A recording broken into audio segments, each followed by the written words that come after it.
Balikan po natin ang balita kaugnay naman sa pagbasura ng LTFRB sa Taas Pasahe. Makakausap po natin si Attorney Mary Ann Salada, Public Information Officer ng LTFRB. Attorney Salada, magandang tanghali po. Si Connie Season po ito ng Balitang Hali.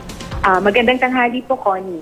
Nagbabanta ho ang mga transport group na kahit na hindi nyo daw aprobado sa LTFRB ang hiling nilang dagdag pasahe, ay tuloy pa rin ang kanilang gagawin po na aksyon itong Friday. Ano ho ang ating reaksyon tungkol dyan? Ang reaction po natin ay dapat po silang sumunod sa order po ng board na denial ng petition for fair hike. Hindi po dapat sila magkaroon ng kahit na anong pagtaas sa kanilang kasalukuyang pasahe po. Dahil po ito po ay maituturing na isang paglabag po, direktang paglabag po sa kautusan ng board. We have to, nakikiusap po kami at kami po nire-remind na rin po sila na sila po ay subject to the authority of the LTFRB. Yung transport sector po ay regulated ng gobyerno para po sa public interest, sa kapakanan po ng mga commuters, hindi lang po sila. Pero attorney, nagmamitigas ho sila no? Tuloy daw ito at according to them on Friday na.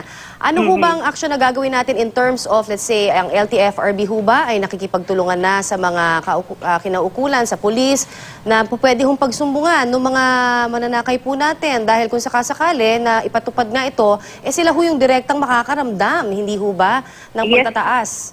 Yes po, meron pong coordination ngayon ang pamunuan ng LTFRB sa iba pong government agencies that will assist us in securing na hindi naman po gaanong mahirapan ang ating mga commuters. Yes, ma'am. In what way ho? Papaano? Kasi gusto ho namin malaman specifically kung ano ho ang dapat gawin ng mga mananakay ho na makakaranas ng taas pasahe sa Friday kung sakasakali talaga na ito nga ho tuloy pa at ito ay binabanta na nga ho ng mga transport group, no? This report directly to us, to the LTFRB, kung yung mga violations po ng paglabag po sa pagtataas na hindi po dapat sila magtataas ng pasahe. So that kasi po patuloy po na hini-hear yung kanilang presentation. That is they are asking for a fare increase na up to 10 pesos.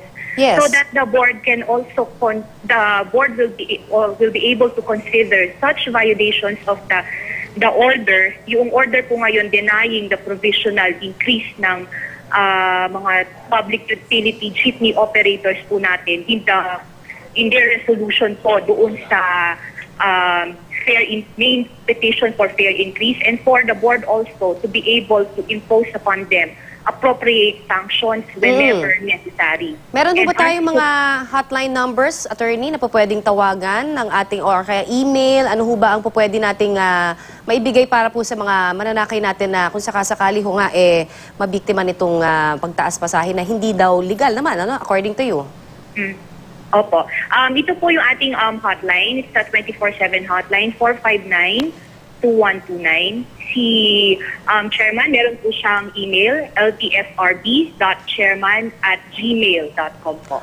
Alright, maraming salamat po, Attorney Mary Ann Salada, Public Information Officer ng LTFRB.